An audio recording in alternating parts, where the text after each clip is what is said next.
Fils et du Saint-Esprit. Amen. De l'Évangile de Jésus-Christ selon saint Marc, au chapitre 1, au verset 40 à 45.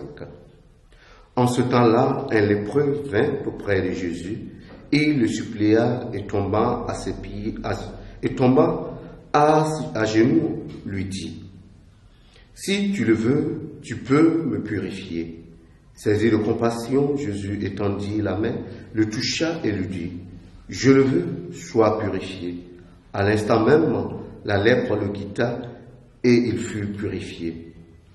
Avec fermeté, Jésus le renvoya aussitôt en lui disant: Attention, ne dis rien à personne, mais va te montrer au prêtre et donne pour ta purification ce que Moïse a prescrit dans la loi. Cela sera pour les gens un témoignage. Une fois parti, cet homme se mit à proclamer et à répandre la nouvelle, de sorte que Jésus ne pouvait plus entrer ouvertement dans une ville, mais restait à l'écart, dans des endroits déserts. De partout, cependant, on venait à lui. Acclamons la parole de Dieu.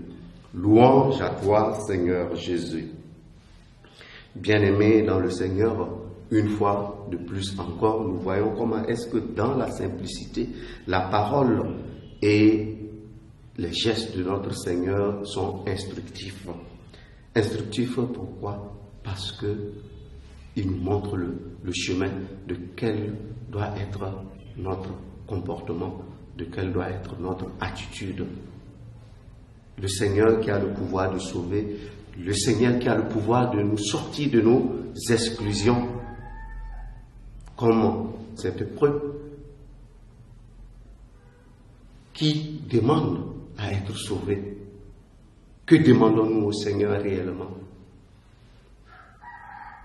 Ce lépreux a mis sa confiance en cette autorité du Christ qui est capable de le faire sortir non seulement de sa situation d'exclusion, mais de le purifier.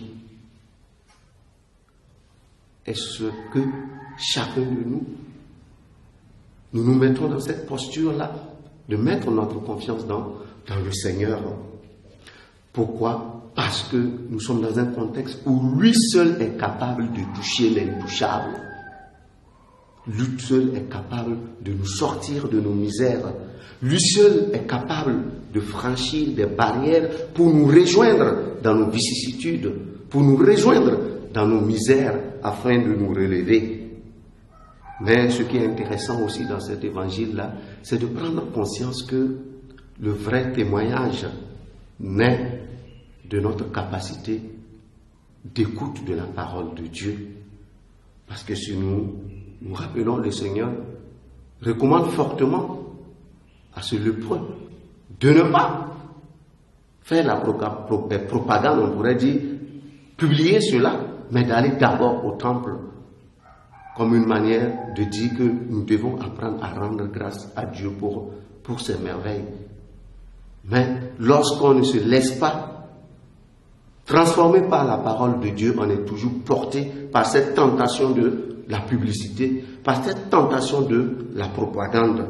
Aussi, parfois, nous devenons des obstacles, pour ne pas dire des barrières, pour la proclamation de la bonne nouvelle par notre attitude, par notre manière d'agir vis-à-vis de la parole de Dieu et vis-à-vis des signes que le Seigneur opère dans nos vies.